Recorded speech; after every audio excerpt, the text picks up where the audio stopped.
Toute vie commence au seuil d'une tombe.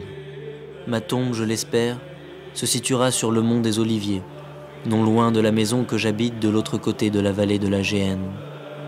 Ce mont est habité depuis des millénaires par des myriades d'habitants de Jérusalem qui ont, eux aussi, pris le parti des pierres. Là, se sont-ils enfin réconciliés? Ils sont silencieux, mais non muets. Leur tombe, dans la sobriété des rocs, parle. Ils surplombent la vallée du Cédron, où selon les certitudes locales, les morts du monde entier se réuniront à l'heure toujours prochaine de leur résurrection. Maintes tombes l'affirment. Ceux qui y reposent n'en sont que de très provisoires locataires. Leurs squelettes se revêtiront de muscles et de chair. Ézéchiel l'a dit. Et l'Élohim, créateur des ciels et de la terre, lui qui les a créés de rien, les ressuscitera à partir de l'irrécusable présence de leurs ossements rhabillés de lumière. L'esprit convoqué des quatre coins de l'univers déferlera sur eux en un souffle de vie. Quand nous nous réveillerons, nous les découvrirons de nos yeux émerveillés. Notre nuit souterraine nous semblera n'avoir duré qu'un jour ou qu'une heure. Une tombe, c'est un nom, deux dates et souvent une épitaphe. Si j'avais à rédiger la mienne, elle n'aurait que 3 mots. Nathan André Chouraki, mort de joie.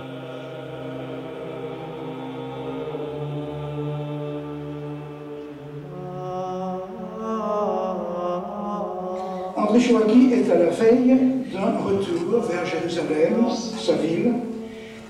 Il a souhaité profiter de son étape romaine pour nous réunir autour d'un prophète qui nous appartient à tous. Alors, serons-nous ce soir dans le mystère, serons-nous dans l'utopie, serons-nous dans le réel? À vous, cher maître, de nous le dire.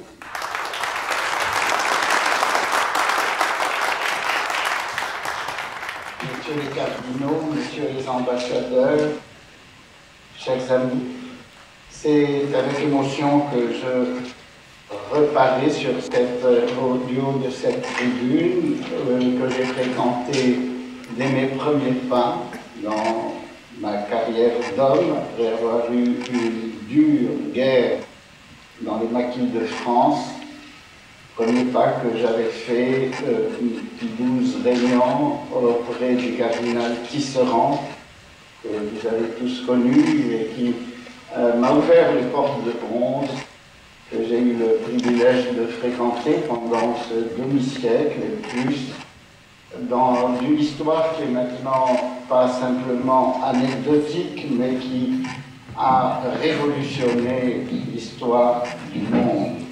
C'est une aventure l'aventure mosaïque, que j'ai commencé à vivre dans mon enfance, dans cette ville d'Aïn Témouchin où j'ai vu le jour, et dans cette Afrique du Nord et où mes parents étaient enracinés depuis le XIVe siècle, venant plus anciennement d'Espagne, où ils avaient été expulsés, et plus anciennement encore de cet Orient dont je porte le nom. Chouraki, c'est Chorki, c'est le sarrasin, Sarakinus, qui vient de l'arabe Sharkiyin, et qui veut dire les sarrasins, les orientaux. Oui, c'est à Aïn Témouchin, petit enfant, mais tout homme n'est-il pas entièrement dans le petit enfant qu'il fut, que j'ai pris conscience des réalités qui ont commandé ma vie et conduit le peu que j'ai pu faire dans mon cheminement.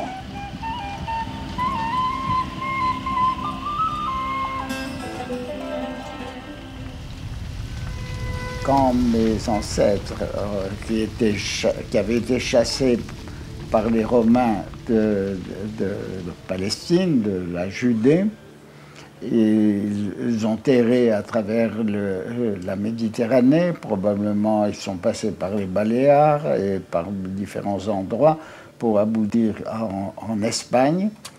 Et ils sont allés s'installer à Tlemcen, entre l'Algérie et le Maroc, parce que le royaume de Tlemcen avait une certaine indépendance et était une terre d'accueil pour les Juifs.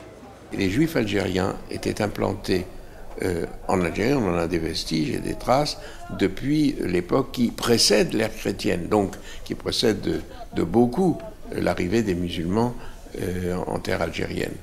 Il y avait des communautés implantées, des communautés qui vivaient en harmonie plus ou moins, avec des problèmes bien sûr, des difficultés parfois, mais aussi des périodes de calme avec les populations berbères, avec les populations arabes, musulmanes, qui se sont installées au fil des temps. Alors Abraham Meyer est arrivé à Intemouchan venant de Tlemcen. Il s'y est installé parce qu'il y avait plus de travail et de possibilités à Intemouchan.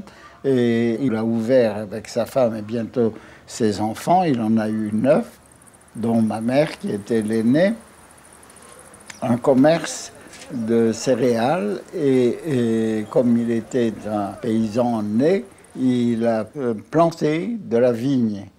Et à sa mort en 1929, il avait 1600 hectares de vignes en plein rapport.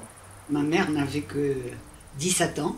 Elle était née en 1900 et elle se réjouissait beaucoup de la naissance d'André. Après la circoncision, elle a eu la bonne idée d'aller vérifier ce qui se passait. Et le bébé était nagé dans un bain de sang. Il avait une énorme hémorragie. Mais on a rappelé tout de suite le médecin et on a pu arrêter tout ça. Et il a eu droit à beaucoup plus d'égards, étant donné que tout le monde le surveillait.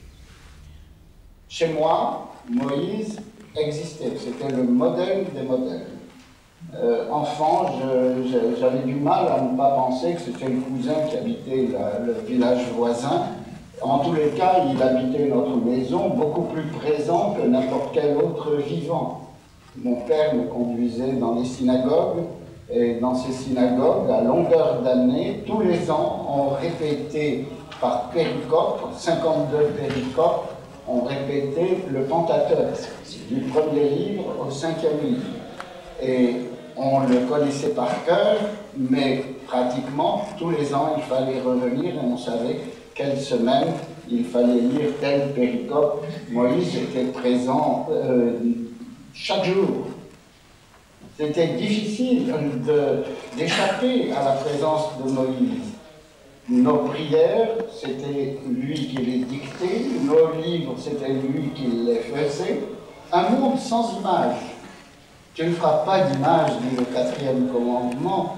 Eh bien, j'ai grandi dans un monde sans image. L'image, c'était ce qui est intervenu entre l'homme, Dieu, et le livre. Et pour nous, ce qui remplaçait les images aujourd'hui devenues dévastatrices, avec cette dictature des télévisions et de tout le reste qui fractionne la pensée humaine, pour nous, la réalité, c'était le livre. Et le livre qui était au centre vivant de nos vies. L'endroit que je préférais, c'était encore la cuisine. Mais qu'est-ce qui régnait dans la cuisine de ma mère? C'était Moïse. Nous ne mangions que ce qu'il avait ordonné de manger. Nous n'acceptions pas de manger autre chose comme il l'avait ordonné. Et toutes nos mœurs découlaient de ce livre fabuleux, de ce mystère révélé sur lequel je reviendrai, qu'est la Bible. Et la Bible, lue non pas dans une traduction, mais lue en hébreu, dans la langue originelle. Un hébreu que nous ne comprenions pas toujours alors, mais c'était la transmission du texte qu'il fallait respecter, qu'il fallait connaître, qu'il fallait aimer, qu'il fallait vivre surtout. C'était encore davantage, c'était le rêve. Nous étions captifs, prisonniers, mais vraiment enfermés dans le rêve de Moshe, le rêve de la création du monde, le rêve de la présence d'Adonai Elohim, le rêve suprême de l'alliance des hommes entre eux.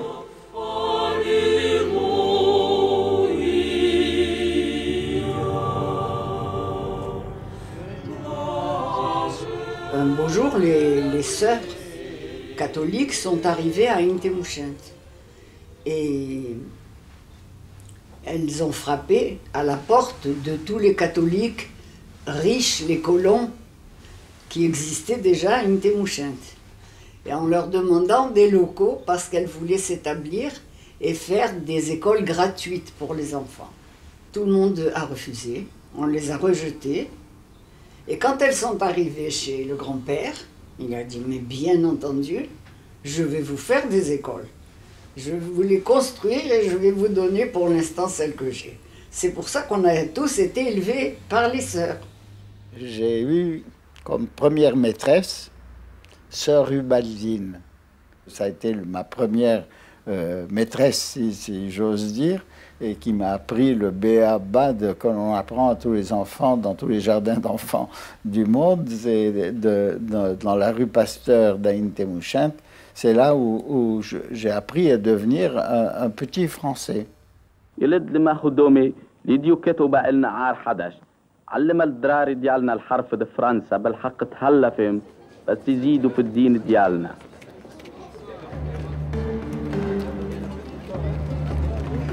À l'âge de 7 ans, en rentrant de l'école, il y a une bande de petits arabes qui l'ont poursuivi en criant ce qui correspond à sale juif, c'est-à-dire Yehoud el-Kalb ou quelque chose dans ce goût-là, les chiens de juifs. Et il est arrivé à la maison et il avait une fièvre terrible et il est tombé malade à ce moment-là et il s'est avéré que c'était une polio par la suite et il a été très très handicapé, il ne pouvait pas marcher. Un handicap, quel qu'il soit, ou vous détruit ou vous fortifie. Et j'ai échappé au malheur d'être détruit par le virus de la poliomyélite grâce à l'amour de mes femmes. D'abord, ma mère, qui est la fille aînée d'Abraham Meyer. Et quand on connaît Abraham Meyer, ça veut dire quelque chose. Quand j'ai eu ma polio à l'âge de 7 ans, c'est elle qui s'est acharnée à me faire dépasser ça, utilisant tous les moyens, tout ce qui était possible de faire pour m'arracher à ce malheur qui est arrivé, n'est-ce pas? C'était le petit André qui avait tant d'amour autour de lui qui capotait, quoi. Et c'est son amour qui m'a sauvé. À côté de ma mère, il y avait mes 3 sœurs qui m'ont sauvé également avec ma mère. Ce sont des femmes. Et le fait qu'elle m'ait sauvé, c'est le rôle de la femme, d'être salvatrice. Et je n'ai pas le sentiment d'être unique, parce que nous sommes tous les fils de la femme. Et la condition d'immi que la femme a dans toutes les sociétés, la condition inférieure de la femme, me paraît un scandale. Un scandale qui prive les hommes du meilleur d'eux-mêmes. Et c'est cet amour-là qui a compensé le fait que j'avais une patte folle, complètement paralysée, j'étais monojambe, n'est-ce pas? Et j'ai réussi à compenser tout cela. J'étais un élève du lycée des garçons d'Oran et c'était une chance aussi d'avoir étudié au lycée des garçons d'Oran parce que la République française, généreusement, nous envoyait ses meilleurs maîtres. Vraiment les meilleurs. Pourquoi? Parce que s'ils étaient au lycée d'Oran, ils gagnaient 30% de plus que s'ils étaient au lycée Henri IV.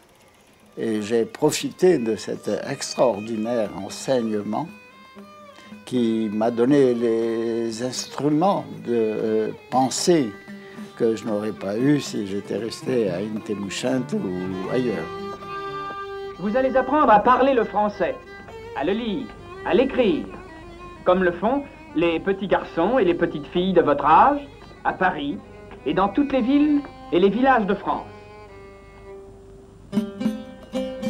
Radin Melkum Tedro Bel Frances. C'était une Algérie qui était dans sa phase de creuser, mais avec évidemment et malheureusement un retard considérable des Algériens par rapport aux Juifs et aux Européens en général. Et puis il y avait eu déjà le décret Crémieux. Ça, c'est un point important, parce qu'il a provoqué une cassure. Et alors les tensions étaient sous-jacentes. On ne les voyait pas. Et on les voyait d'autant moins que dans la vie quotidienne, il y avait des rapports non seulement normaux, mais d'amitié, de reconnaissance mutuelle. On se sentait en frères avec les musulmans, mais dès qu'ils le pouvaient, ils vous traitaient de Yahoud al-Kalb, les chiens de juifs. Nous étions des chiens pour eux. Alors, ma tragédie d'enfant, c'était que je voyais les juifs, les chrétiens, les musulmans, les minarets, les clochers, les synagogues chanter la même chanson, annoncer le même message d'amour, mais je voyais aussi les coups que nous nous donnions les uns les autres. Et c'est peut-être là qu'est venue mon interrogation des textes sacrés. Savoir ce qu'ils disaient. Et dans les synagogues, quand mon père me prenait par la main pour me conduire le Shabbat, le jeudi, le lundi, dès que je fus passer mes classes en français, je voyais bien qu'il y avait une différence extraordinaire entre le texte que j'entendais de mes rabbins en hébreu et le texte que je lisais dans les traductions ordinaires, les traductions courantes, classiques, rien d'ordinaire concernant la Bible.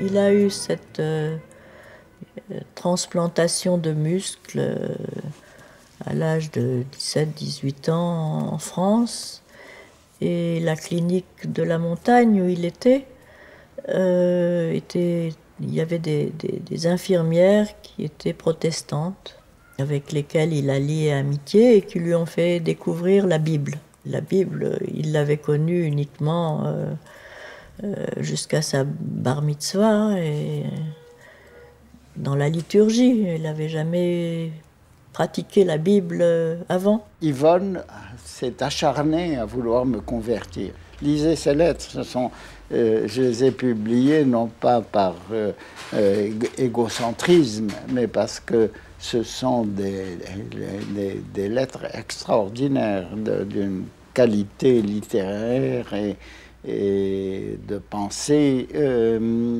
qu'on rencontre rarement.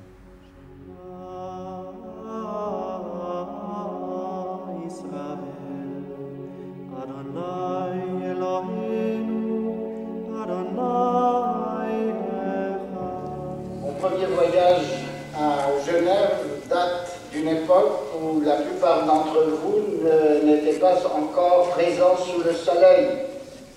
C'est l'avantage des cheveux blancs, de précéder l'ère. Et c'était en septembre 1939, il y a exactement 55 ans. Et je venais d'achever mes études de droit, tout couronné de laurier. Avec un de mes amis, nous avons décidé de visiter toute la Suisse à vélo. Et c'est avec un chargement de 14 kilos de bagages que j'ai fait le tour de la Suisse. Et je me souviendrai d'une nuit où nous avions planté notre tente sur le glacier du Rhône. Le coucher du soleil était superbe et en plein milieu de la nuit, nous avons été attaqués par un fabuleux orage.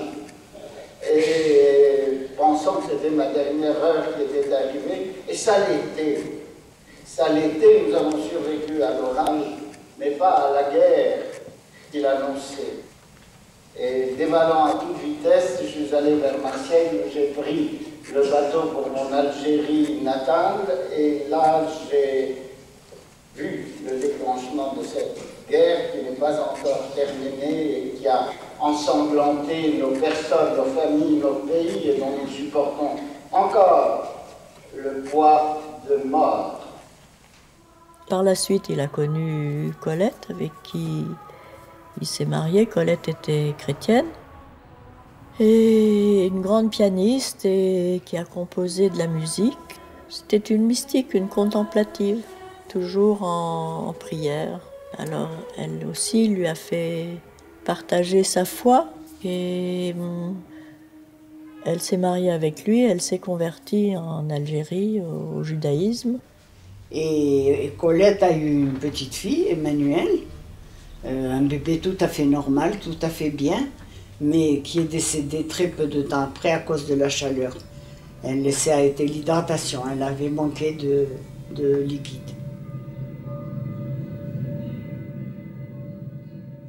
André est allé habiter entre Alger et Oran, dans un petit bled très bien où il connaissait un médecin, il connaissait des gens et il pensait trouver un emploi, et je crois qu'il avait pris un emploi de juge de paix. André Chouraki a donné sa première grande conférence publique à Oran sur comment lire la Bible, où il explique au public d'Oran qu'il faut lire la Bible au présent. Et à la même époque, il travaille toujours à Oran avec l'adjoint du grand rabbin d'Algérie, Isaac Rouch, sur une traduction de l'arabe d'un penseur moraliste, philosophe juif du XIe siècle d'Espagne, Bahia ibn Pekouda.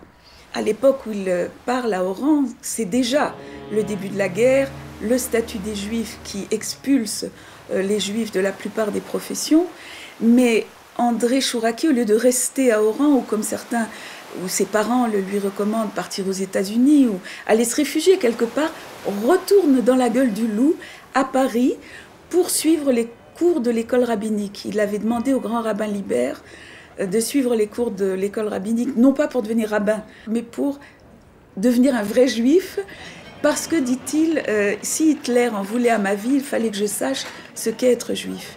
Et à cause de cela, il va suivre l'école rabbinique pendant la guerre dans ses diverses expulsions. Et à un moment donné, il est obligé de se réfugier en Haute-Loire. Le docteur Paul Héritier, que j'avais rencontré grâce au pasteur Roland Lénard, nous avait donné sa ferme à Chaumargé, près du Chambon-sur-Lignon. Et nous avons vécu les 4 ans de guerre dans ce maquis, où nous avons sauvé, nous avons participé au sauvetage de nombreuses victimes éventuelles de la guerre.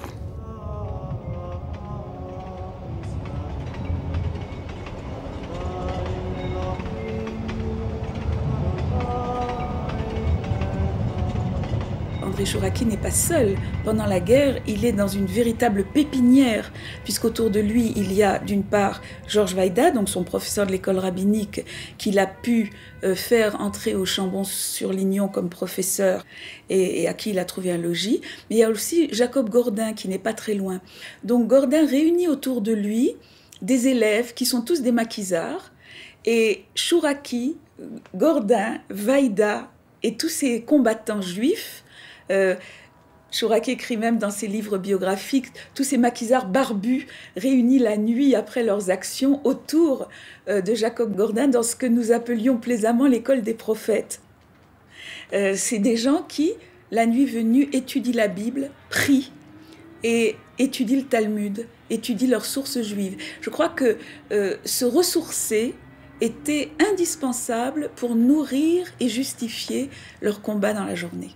Je questionnais un petit peu, savoir qu'est-ce qu'ils étudiaient, qu'est-ce qu'ils faisaient et tout. J'ai comme ça entendu parler de Georges Weida, et j'ai également entendu parler de quelqu'un qui s'appelait André Chouraki et qui, chose rarissime à l'époque, était resté sous son vrai nom. Il prend le maquis. Il devient d'ailleurs directeur de l'OSE clandestine pour la région centre.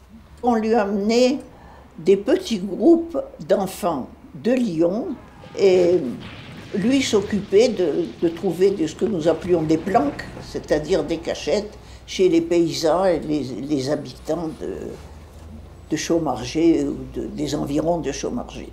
Et c'est son travail pendant la journée.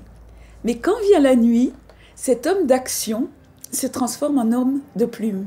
Et il reprend son travail sur Bahia Ibn Pekouda qu'il a commencé à Oran, mais cette fois-ci, il le reprend de manière structurée, 700 pages à traduire de l'arabe, avec l'aide de Georges Weida, qui a été son professeur de Bible à l'école rabbinique et son professeur de langue sémitique. Et Georges Weida devient une sorte de dictionnaire ambulant d'André, qui lui est plongé dans la traduction du texte. Aujourd'hui, vous nous exhumez, c'est la raison pour laquelle je vous ai invité, vous nous exhumez un livre de Bahia Pagda, que je ne connaissais pas. Pagda, pardonnez-moi. Qui est l'un des plus grands livres de spiritualité que je connaisse dans toutes les langues. Il y a un titre magnifique qui s'appelle Les Devoirs du cœur, et qui est un livre qui ne date pas d'aujourd'hui. Il date du XIe siècle, mais il n'a pas de date, il est éternel. Pour vous donner une idée, il décrit l'homme en 10 chapitres, et le 10e chapitre, c'est l'amour. Et il a cette définition fascinante de l'amour. L'amour de Dieu est un élan de l'âme qui, en son essence, se détache vers lui pour s'unir à sa très haute lumière.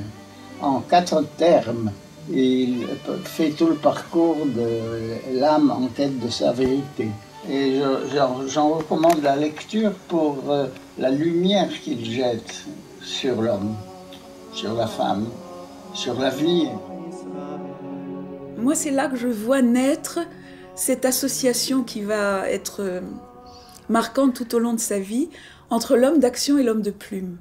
C'est-à-dire que sans l'action, l'écriture n'est que desséchée et intellectuelle et cérébrale. Tandis que, parce qu'elle suit cette journée d'action où il part dans le maquis et rentre complètement épuisé à la nuit d'avoir marché, d'avoir eu peur d'être pris et que ses enfants qu'il essaye de sauver soient pris, la nuit, tout à coup, il se trouve confronté à une réflexion sur les relations avec Dieu et sur l'amour de Dieu et l'amour des hommes et l'élan mystique. Et cette réflexion est nourrie de cet amour qu'il a eu pour les enfants à sauver. Pendant la guerre, nous avons vu fondre toutes les barrières. Il ne s'agissait pas d'être juif, musulman ou chrétien, il s'agit de survivre en face de la folie nazie. N'est-ce pas? On ne demandait pas quelle était la religion ou la couleur de l'homme, on lui demandait quelle est ta douleur, selon l'expression connue. En fait, lorsque la paix, si on peut parler de vraie paix, revient, il se passe quelque chose de terrible dans la vie d'André. C'est que le contraste entre toute cette période où il a dû lutter, où il a dû vivre parce qu'on voulait qu'il meure. Donc, il en rajoutait presque dans son action vivante et dans sa recherche de ses racines. Mais à partir du moment où toute cette période d'exaltation s'arrête, il peut donner libre cours à toute l'attention qu'il a occupée pendant la guerre. Et on peut parler d'une période où, pendant quelques mois, André Chouraki sombre dans la folie. J'ai pas dit dépression, j'ai bien dit folie. Il est d'ailleurs interné, il doit être soigné, il a des visions, des hallucinations. Il souffre, c'est une période de sa vie qui l'a terriblement marqué. Et je pense que c'est là qu'il va un peu expulser, comme une mauvaise fièvre fait sortir tous les virus, tous les microbes, et qu'ensuite on peut guérir vraiment.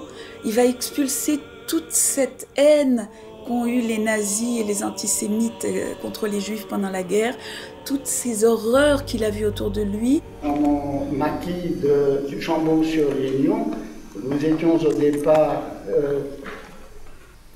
33 camarades. À l'arrivée, nous étions 500. Il était 33 de base. 29 étaient morts.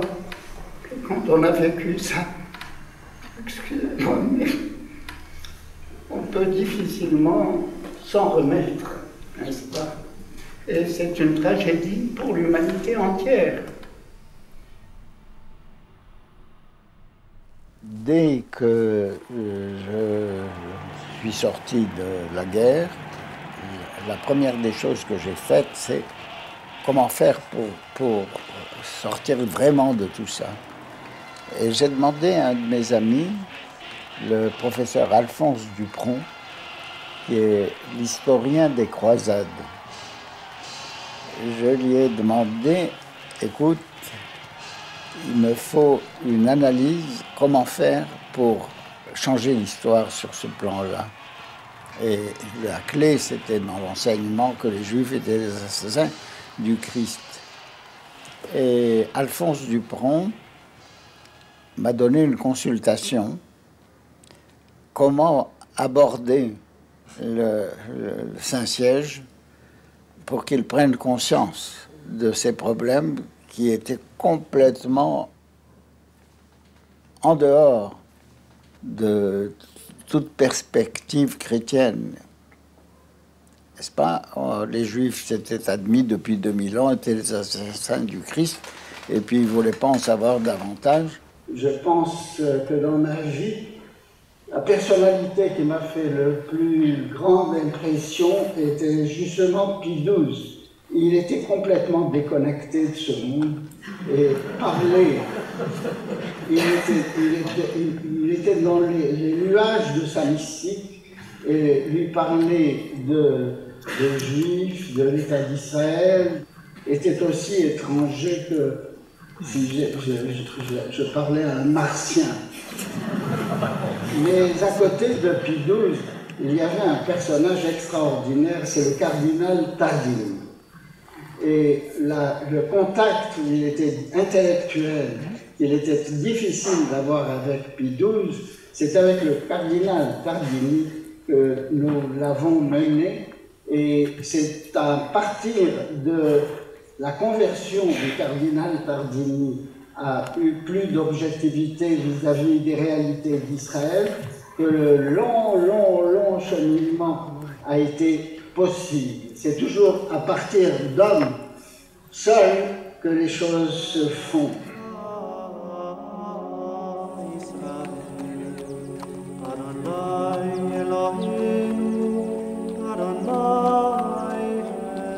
Lorsqu'il rentre dans la vie normale, bah évidemment, il faut faire carrière.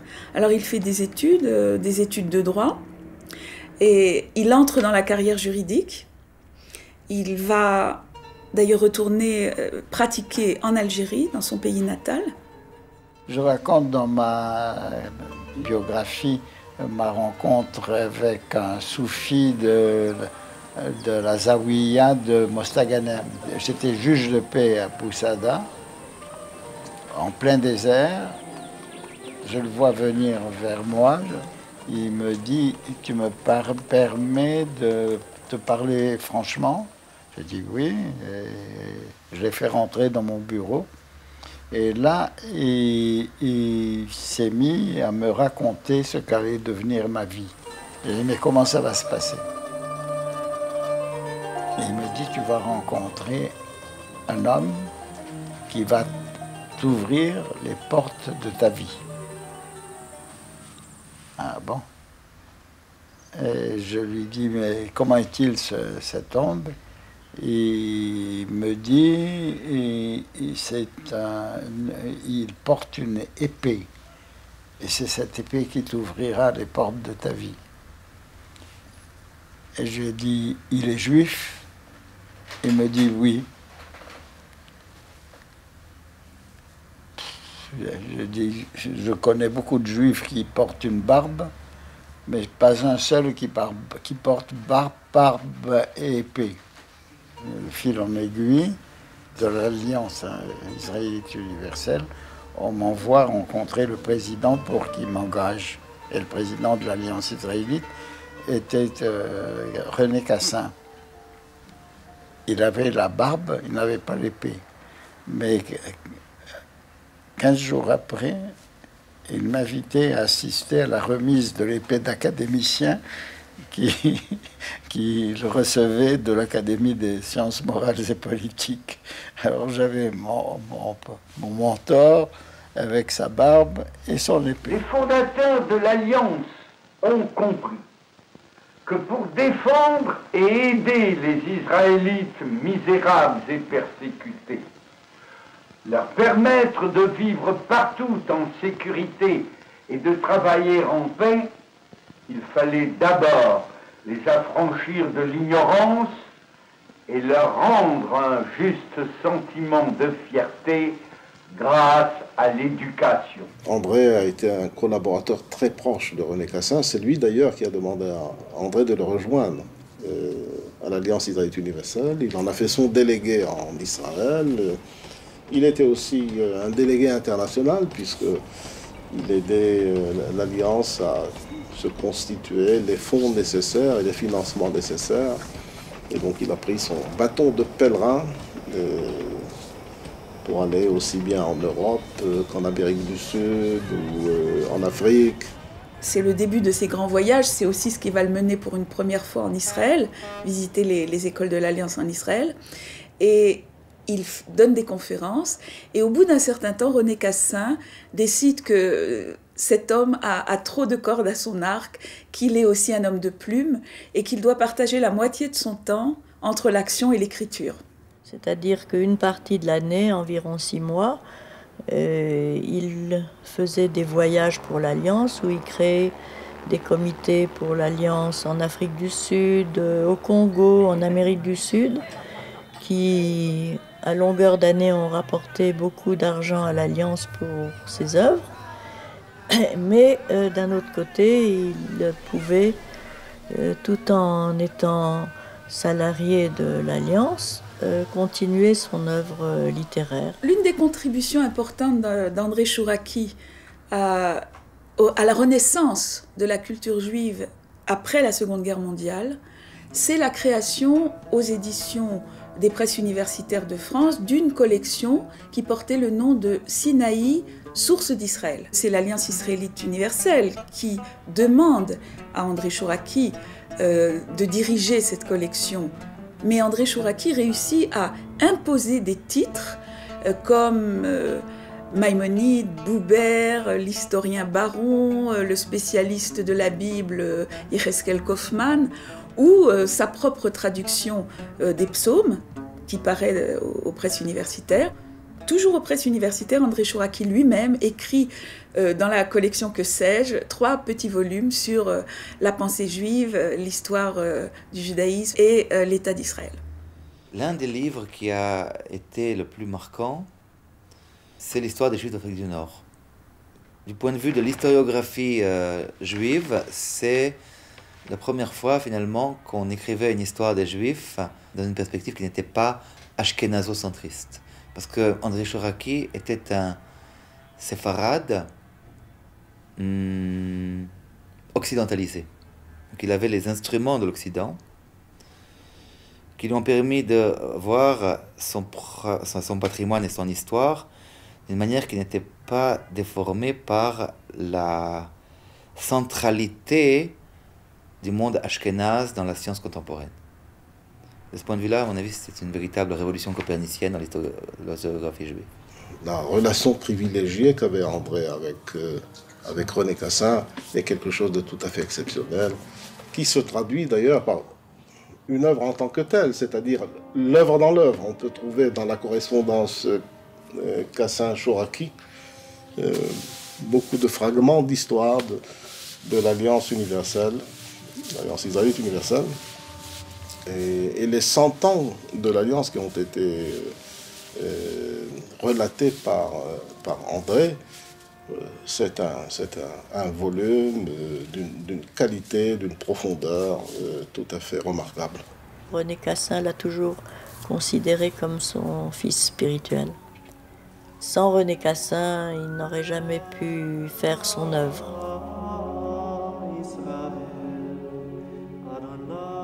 J'ai rencontré André à peu près en 1954, quand je suis rentrée d'un voyage en Israël avec la jeunesse de la synagogue de Copernic.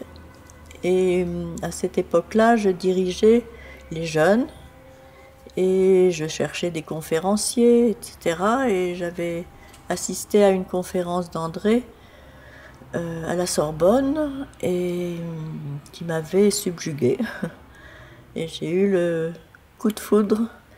Et puis je suis allée en écouter d'autres, je l'ai rencontré à Copernic où il faisait de temps en temps des sermons parce que le rabbin Zawi était son ami de jeunesse. Et nous sommes revus, il me téléphonait pour m'annoncer ses conférences auxquelles j'allais, et petit à petit, nous nous sommes rapprochés, nous sommes devenus amis, et puis de l'un en l'autre, voilà, c'est comme ça que les choses sont nées. À l'époque, il était marié, séparé de sa femme depuis une dizaine d'années, mais il n'avait pas l'intention de se remarier, et donc il n'avait jamais eu l'idée de divorcer. Colette avait décidé de vivre une vie religieuse, et après que le cheminement que nous avons fait ensemble, elle ne s'est pas convertie à quoi que ce soit. Elle a continué de suivre sa voie en menant une vie religieuse jusqu'à sa mort, une vie à l'ombre des communautés du père de Foucault. Et j'étais un ami intime et du père Voyaume et de sœur Madeleine, avec qui nous avons traversé à bord de ma Peugeot décapotable, nous avons traversé tout le Sahara. J'ai passé ma vie à bourlinguer à travers le monde, mais c'était le plus beau des voyages que j'avais fait avec un religieux et deux religieuses, fondatrices et fondateurs de cet ordre religieux que vous connaissez, les petites sœurs de Jésus.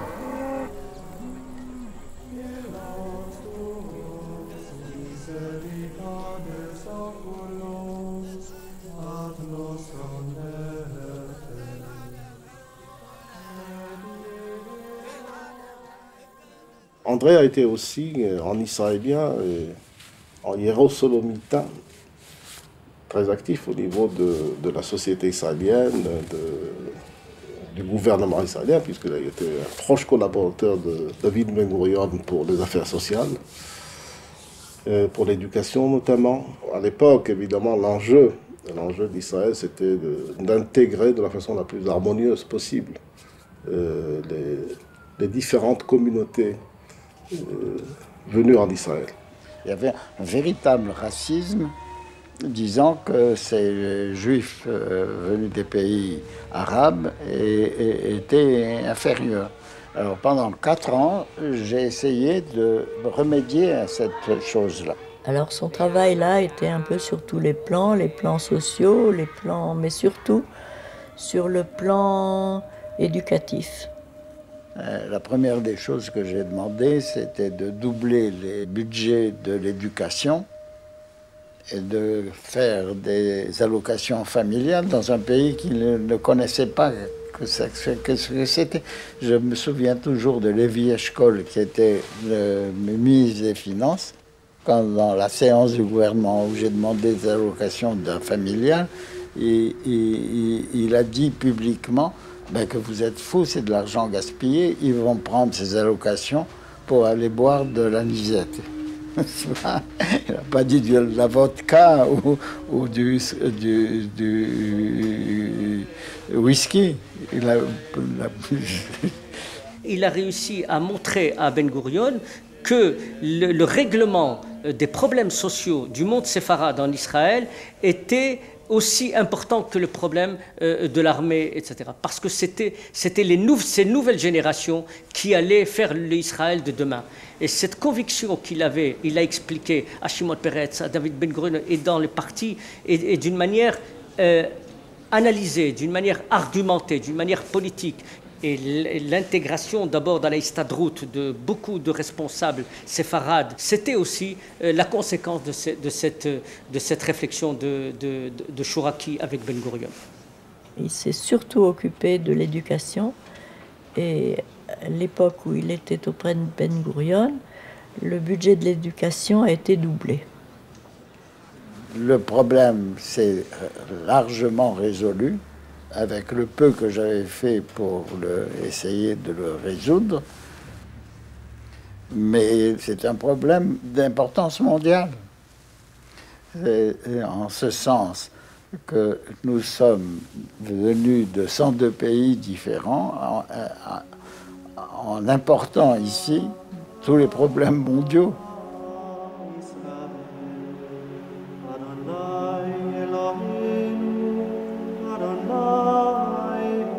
En 1957, nous avons fait un voyage en Israël ensemble.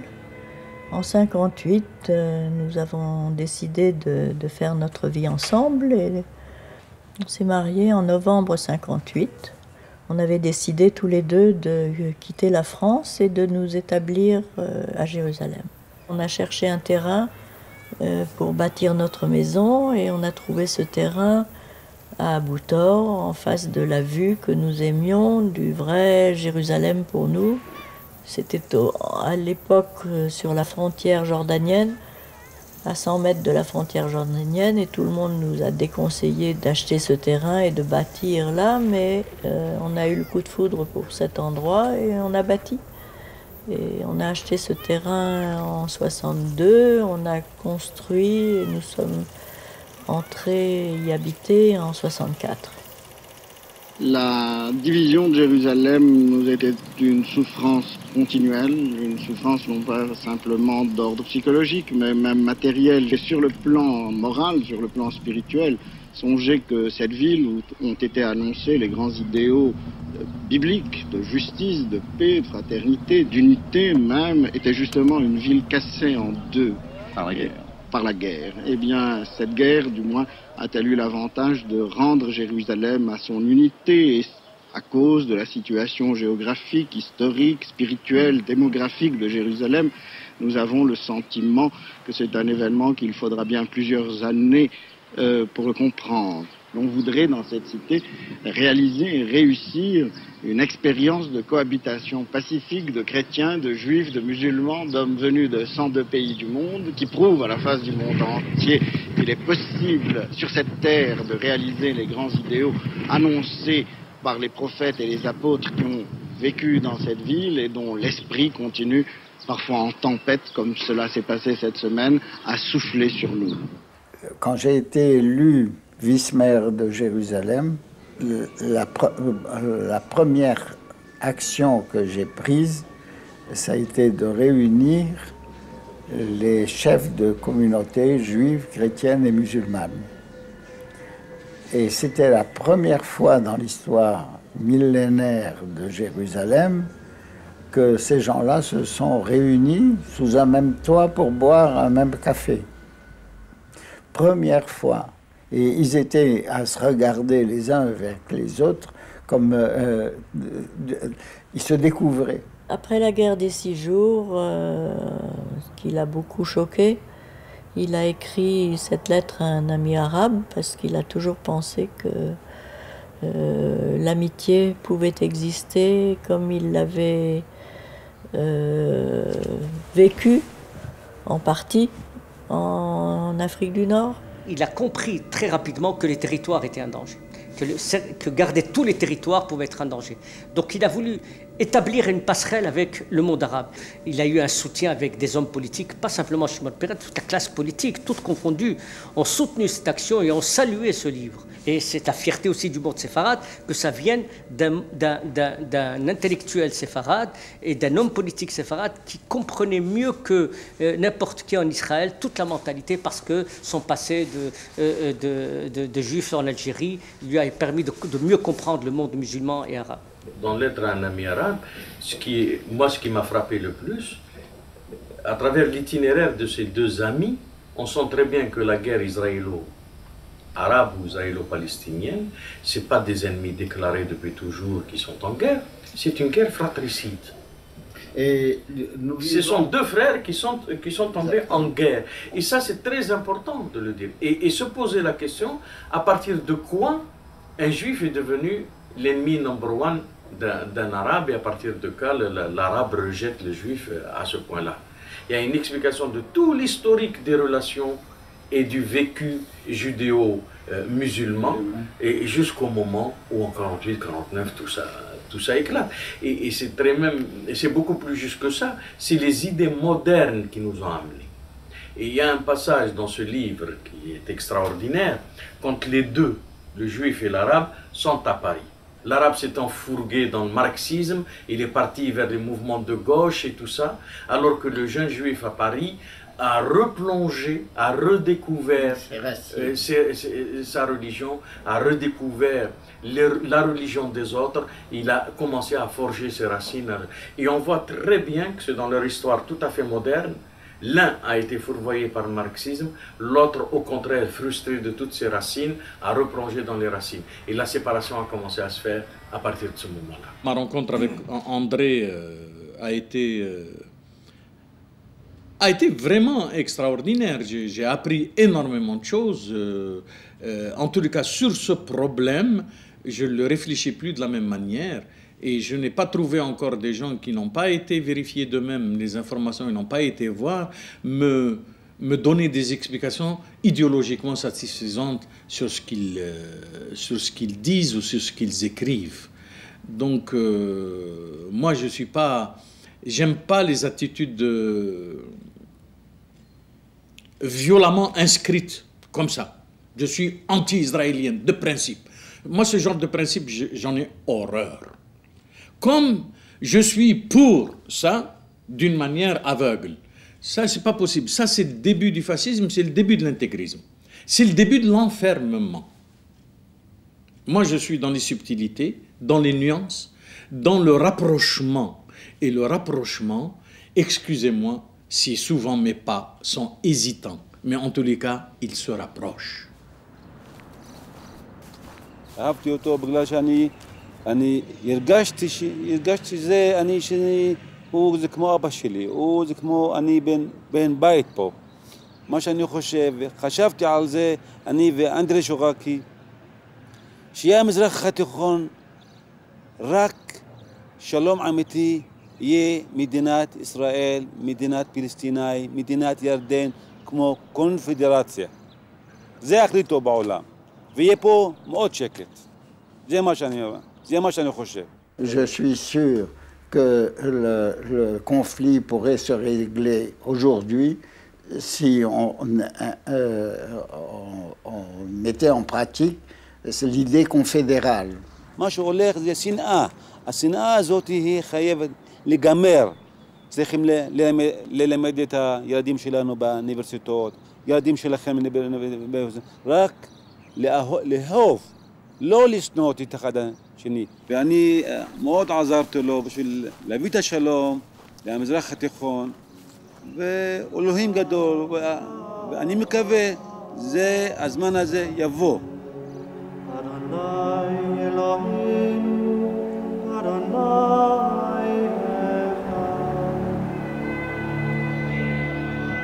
Il occupe ses fonctions de maire adjoint jusqu'en 1973, jusqu'après la guerre de Kippour. Et là aussi, ça a été très difficile pour lui d'aller voir les familles des garçons de Jérusalem qui sont tombés, faire toutes ces visites de condoléances.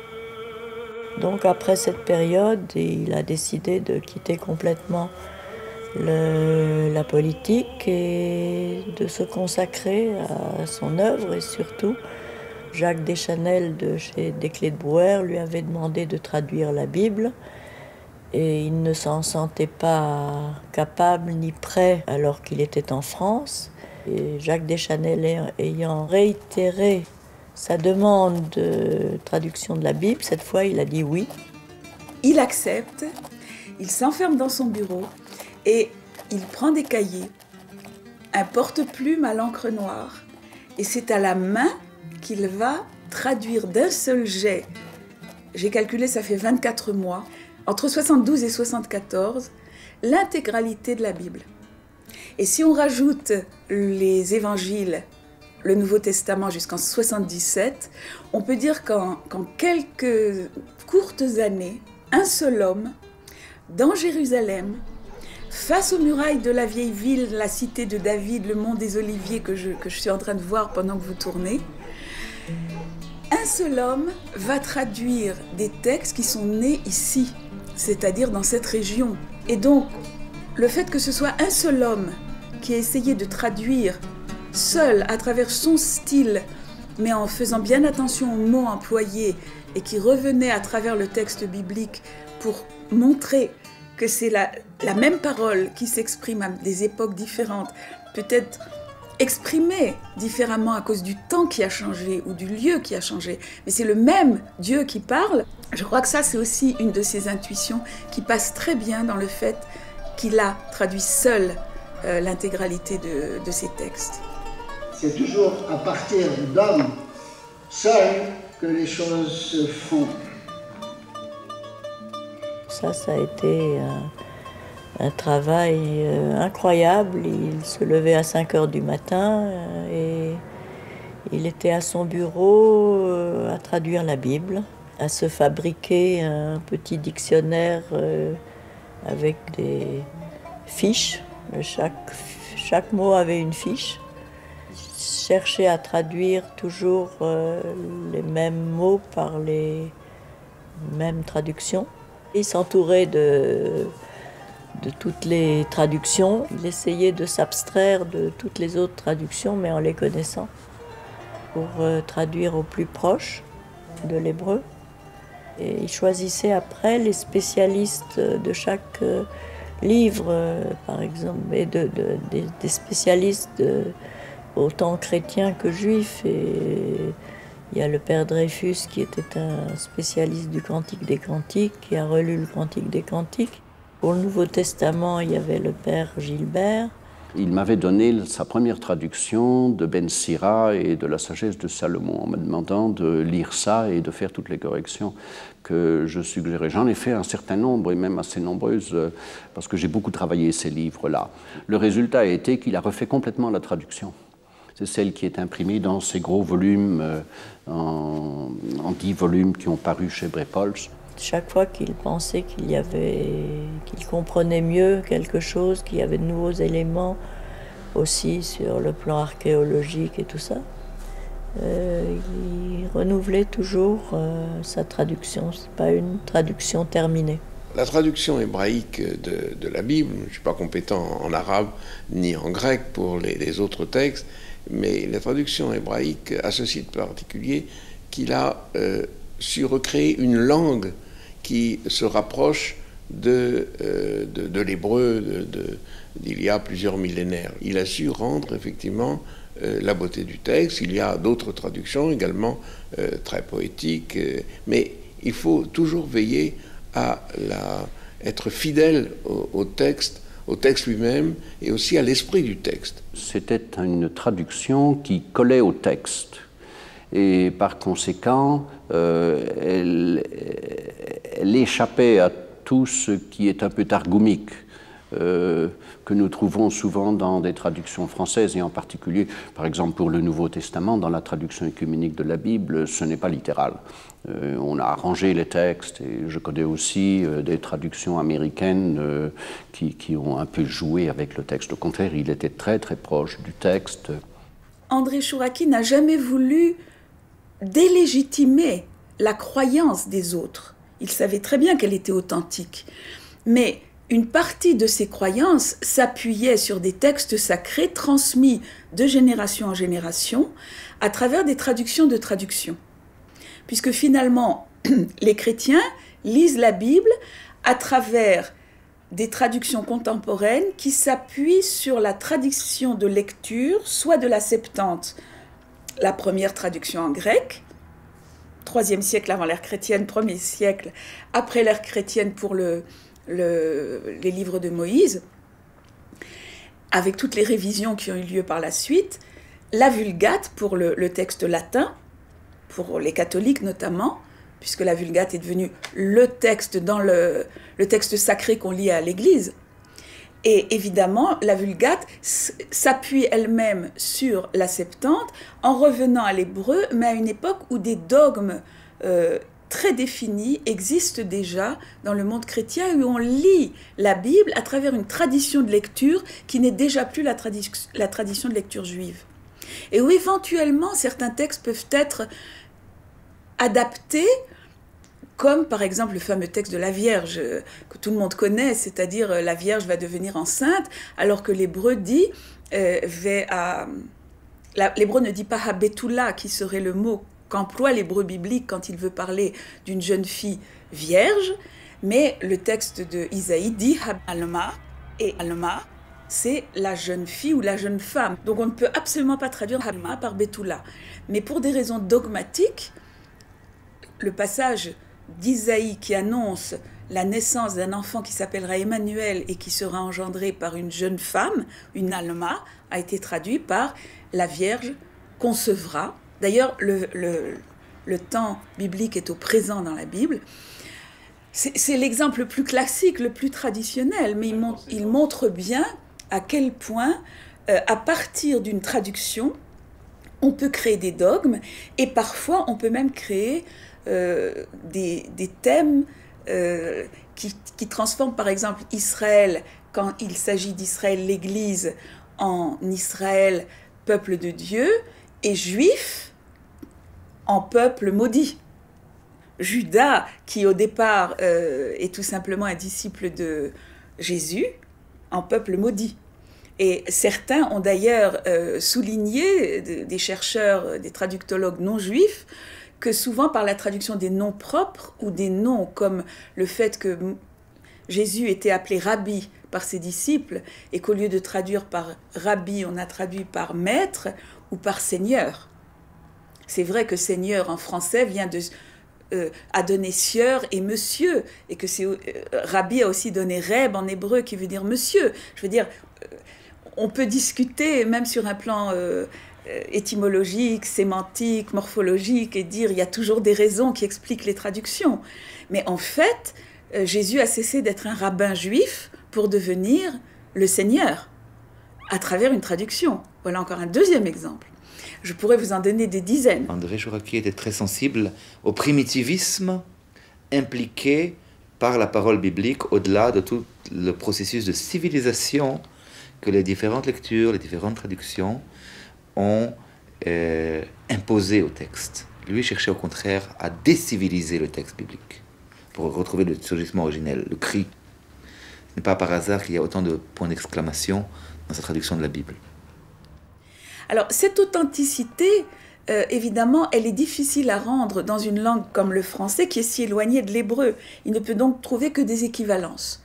Il n'y a qu'un cas où il ne tergiverse pas, il garde l'hébreu, il ne transige pas, il garde l'hébreu, ce sont les noms propres. Par exemple, si on dit Jésus et qu'on ne dit plus Yeshua, qui est un prénom hébraïque de la même racine que Yehoshua, traduit par Josué, ou que Yishai, traduit par Jessé, ou que d'autres prénoms comme Hoshea, qui a été traduit par Osée, et même Yishayahu, Isaïe. Il y a dans tous ces prénoms la racine sauvé. Si on ne fait pas sentir la famille de noms, puisque en français, chacun s'appelle différemment, on ne peut pas sentir ce que dit vraiment le texte quand un enfant est nommé par ses parents avec une intention. Et André Chouraqui insiste pour que chacun ait le nom réel qui lui est donné dans la Bible. Alors c'est encore plus vrai quand il s'agit du nom de Dieu. Pour le nom de Dieu, André Chouraqui est intraitable. Cessez de me dire Dieu, vous m'agressez avec ce mot Dieu. Le Dieu de la Bible, c'est pas Dieu. C'est quelqu'un dont on ne peut pas parler et qui est en vous, qui est vous. C'est ce moi-même qui ouvre les 10 paroles. Anochi Adonai Elohecha, moi-même, Adonai ton Elohim. Il faut sortir de l'affabulation qui a fait tant de mal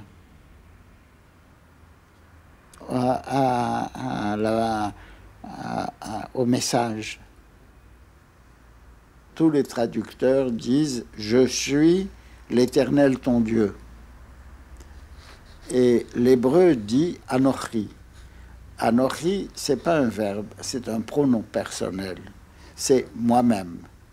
Moi-même, le silence qui parle du nom sans nom, ton Elohim. Et ce moi-même, eh bien, c'est toi-même, c'est vous-même, c'est nous-mêmes. C'est ce Dieu qui parle le langage des hommes et qui est merveilleusement et tragiquement humain et qui vit en nous tous. C'est ça qui m'attache profondément à cette divinité de la Bible, parce qu'elle n'a pas d'histoire, elle n'a pas de matérialité, elle est simplement l'être qui vit en toi, en vous, en nous tous, et qui n'a pas de nom. C'est parce que ce Dieu est anonyme qu'il n'est pas une idole. Et le mot Elohim, c'est le nom des dieux du monde entier. Adonai est un, mais il n'est pas seul. C'est un Elohim parmi les autres Elohim. Et parmi ces autres Elohim, et il y en a de bons et il y a de terribles. Mais dans toute la Bible, les Hébreux n'ont pas eu un seul mot, vous ne trouverez pas dans la Bible, un seul mot contre les prêtres ni les dieux des nations.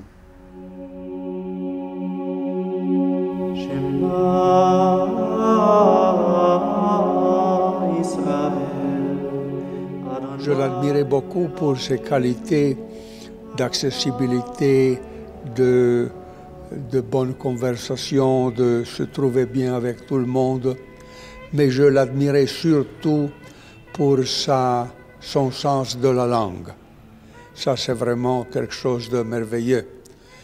Dans ce sens, il suivait un peu la ligne de Martin Buber, qui avait essayé de rendre la Bible hébraïque en allemand en employant les mêmes racines. Ça donnait un son un peu étrange à la traduction, mais faisait penser beaucoup. De cela, on voit qu'il aimait beaucoup la langue, mais qu'il voyait dans la langue un moyen de s'entendre.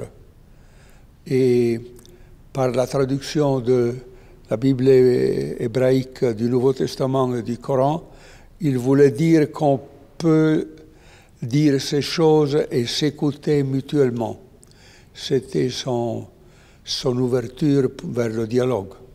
Si nous voulons effectivement aller de l'avant et œuvrer en vue de la paix et de la fraternité, et surtout de la paix des cœurs, d'une sorte de connivence fraternelle, intellectuelle entre les musulmans et les chrétiens et les juifs, il est important effectivement de connaître de l'intérieur les textes fondateurs et de savoir ce que les musulmans disent de leurs textes fondateurs, de même que les musulmans doivent apprendre à connaître ce que les juifs disent de la Bible hébraïque ou ce que les chrétiens disent des évangiles.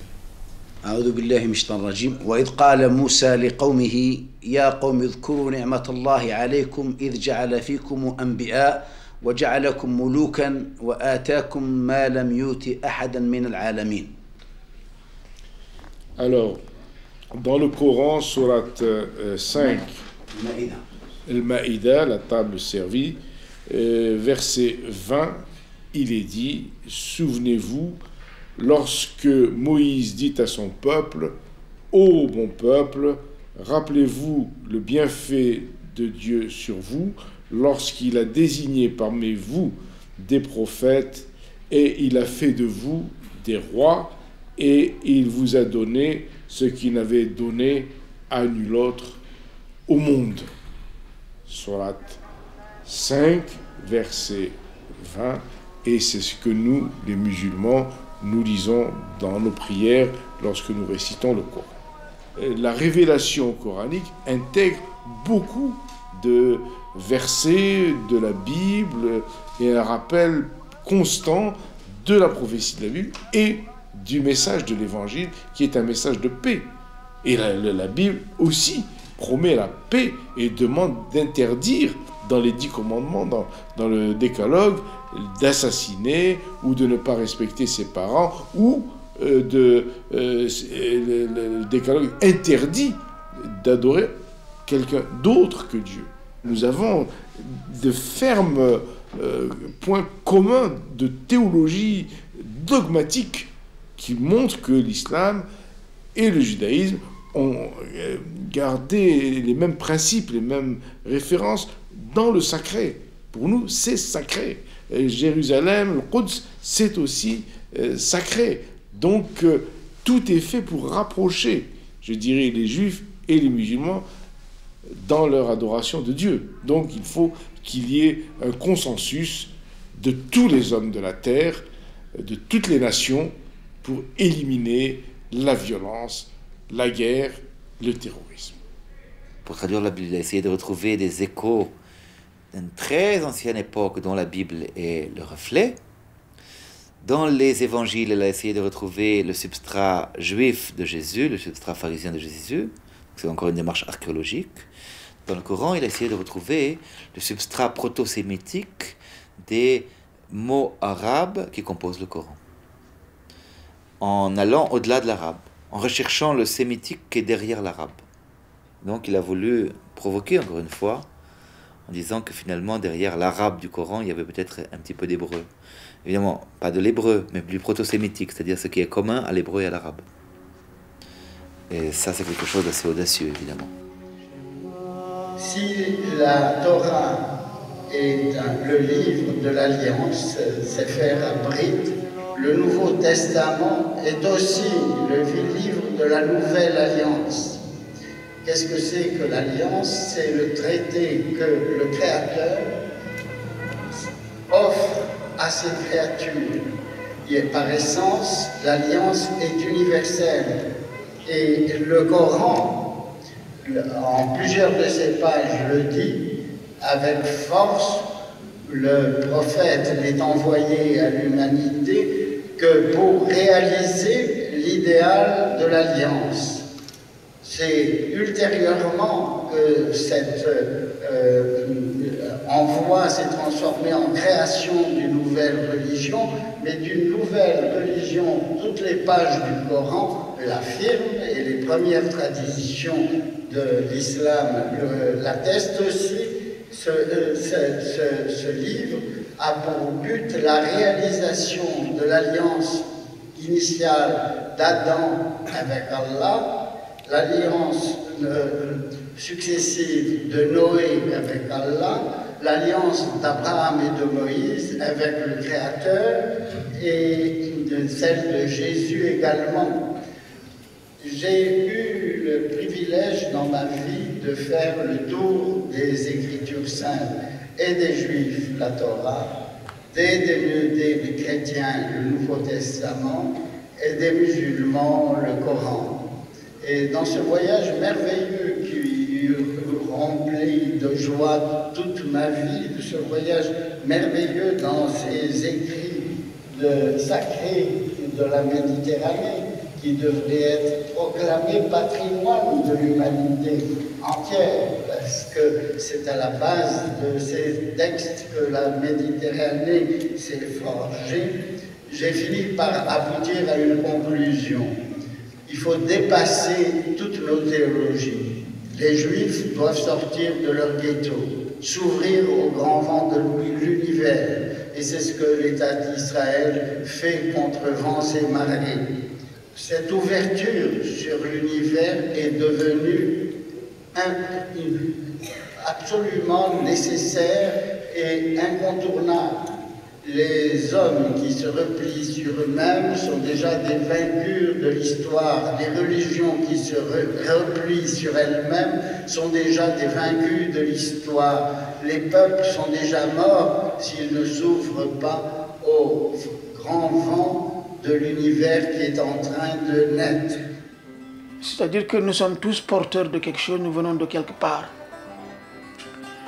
Et nous sommes nés toujours dans la singularité de notre humanité à nous, de notre famille, de notre nation, de notre patrie, de notre terre. Mais nous sommes hommes de l'univers, du monde.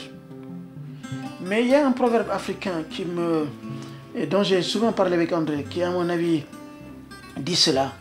C'est un proverbe de chez moi, qui dit que dans la forêt, quand les branches des arbres se querellent, leurs racines s'embrassent. Les branches des arbres, c'est la diversité, c'est le visible, ce qui est à l'extérieur, la diversité des races, des espèces, des religions, des cultures, tout ce qui est visible, tout ce qui est différent, marqué par la diversité. Et on sait que pour que l'arbre vive, il ne faut pas couper les branches, c'est-à-dire la diversité. Si vous coupez les branches, c'est-à-dire la diversité, judaïsme, catholicisme, islam, machin, vous tuez l'arbre. L'arbre, c'est la société, c'est l'humanité. Il faut aller aux racines qui s'embrassent. Les racines qui s'embrassent, c'est l'intangible, l'invisible, c'est l'universel. C'est ce qui est la rivière souterraine très profonde, d'où nous venons, où tout se construit. Et donc le défi, c'est de faire en sorte que ce que les racines qui s'embrassent donnent comme humanité, comme universalité, comme union, comme compatibilité, le faire remonter aux arbres, aux branches, pour que chaque branche garde sa vitalité. Chaque religion, chaque culture garde sa spécificité, sa singularité. Mais comme on le voit, toutes les branches rejoignent toujours le tronc, là. Et donc tout le travail est dans le tronc. Et le tronc, c'est la société. C'est l'éducation. C'est ce qu'on apprend dans sa famille, ce qu'on écoute dans les médias, tout ce que la vie nous donne tous les jours. C'est ce que nous en faisons qui fait que les branches restent branches dans leur vitalité, comme les fleurs d'un jardin, les 1000 fleurs, tout en se ressourçant dans ces racines qui sont invisibles. Moi, je suis arrivé à cela. Et donc, on revient toujours à cette notion de la tension permanente et de la construction permanente et de la vie qui nous oblige à prendre des choix, à nous construire et à construire aussi les autres et la société. Et André s'est inscrit dans cela. Et c'est pour cela que la réponse que nous avons apportée par l'écrit, par l'action, par notre travail d'homme ou de femme, c'est ça qui reste. Et André a laissé ça. Il a laissé non seulement par ses écrits qui sont là, ils sont là. Cette tentative de trouver les racines communes et les fleuves profonds qui se rejoignent, mais par sa vie, tous ceux qui l'ont rencontré ont été porteurs de ce qu'il a été, ce dont il était porteur, comme lui-même s'est nourri d'eux. Et donc André vit en nous, en chacun de nous, comme nous avons vécu dans lui-même jusqu'à la fin. Si les fidèles d'Israël, les fidèles de l'islam, les fidèles de la chrétienté le voulaient, ils cesseraient de se regarder d'un regard hostile pour s'attacher à réaliser le but de la Torah, le but du Nouveau Testament et de Jésus, et le but de l'islam et de son fondateur. L'Alliance aujourd'hui a pris une dimension universelle. Il faut réaliser l'unité de la race humaine.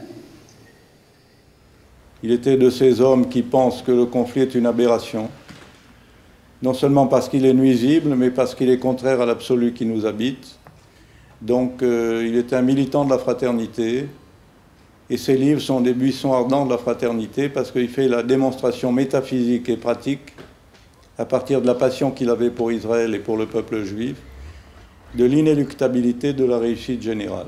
Il avait le sentiment permanent, et c'est la foi, que par la médiation du divin toujours présent au secret de tous, tout réussit.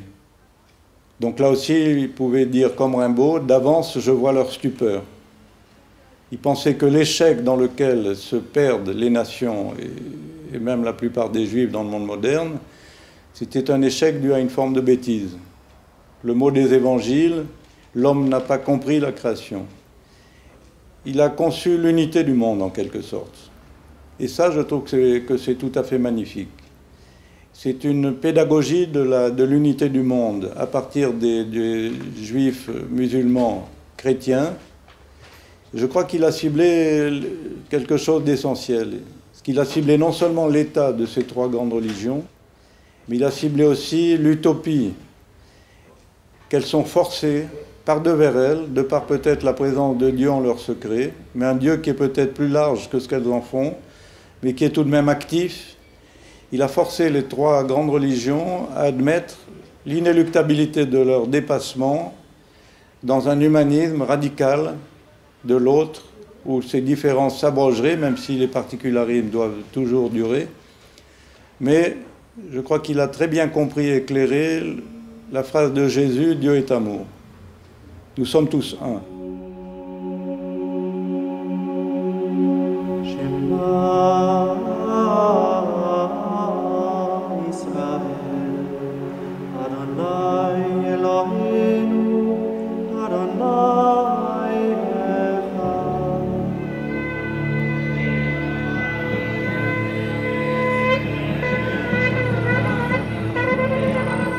Ce que je n'ai pas fini de dire, c'est que la Bible est née dans un contexte oriental.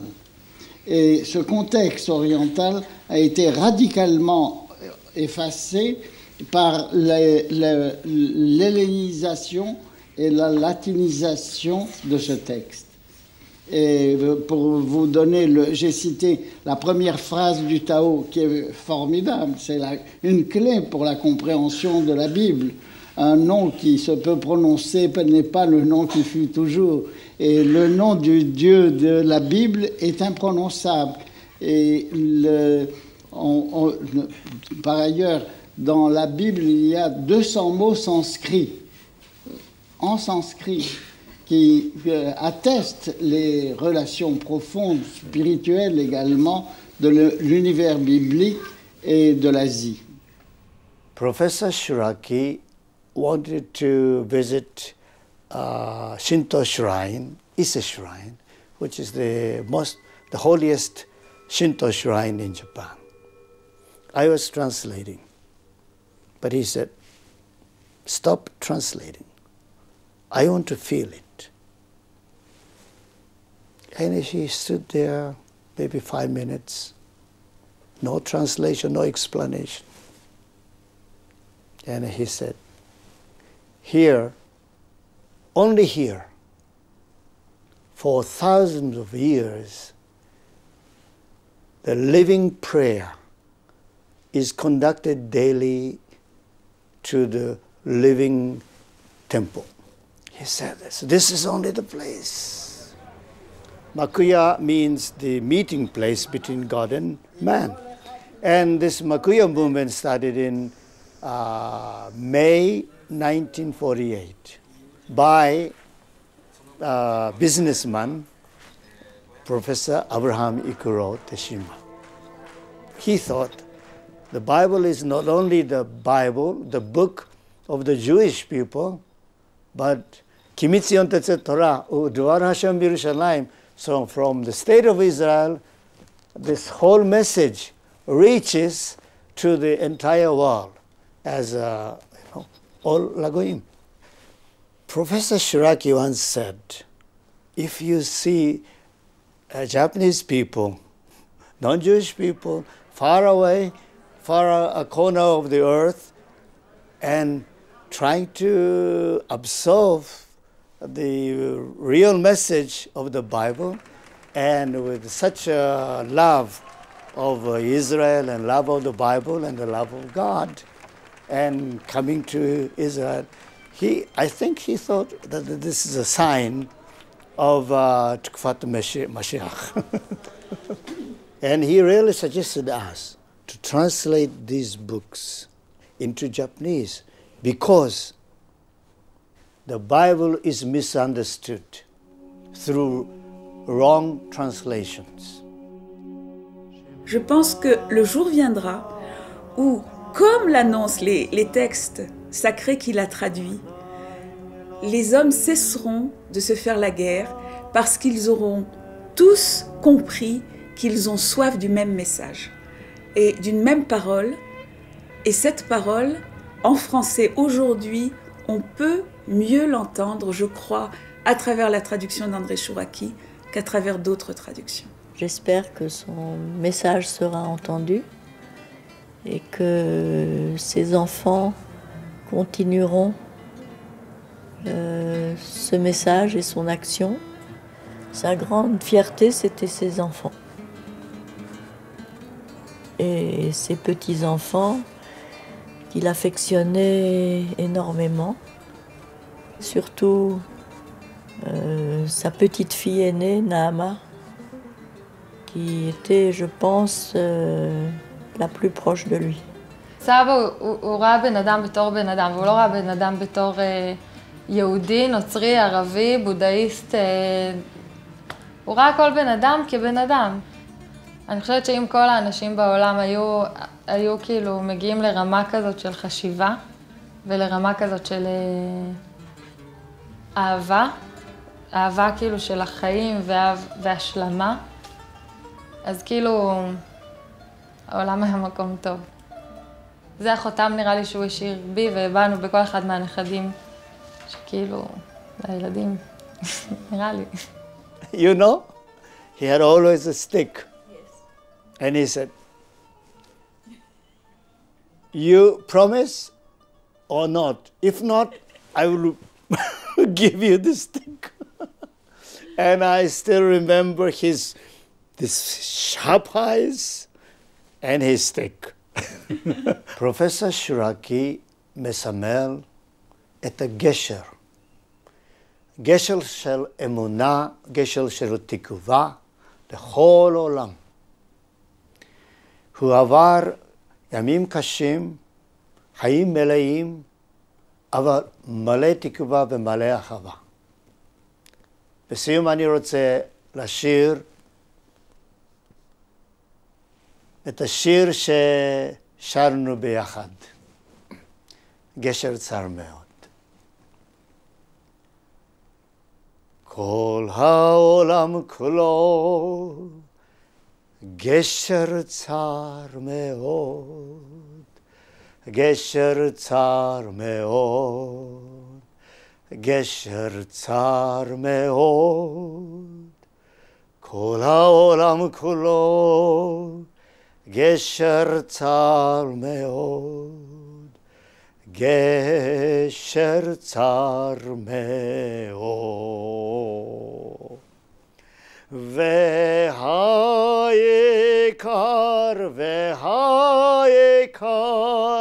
לא לפחד, לא לפחד כלל. והיקר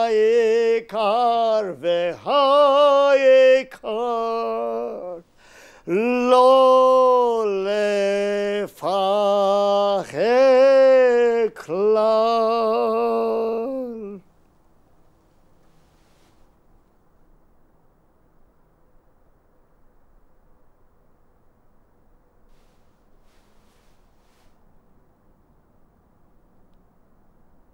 הייתי בסדר?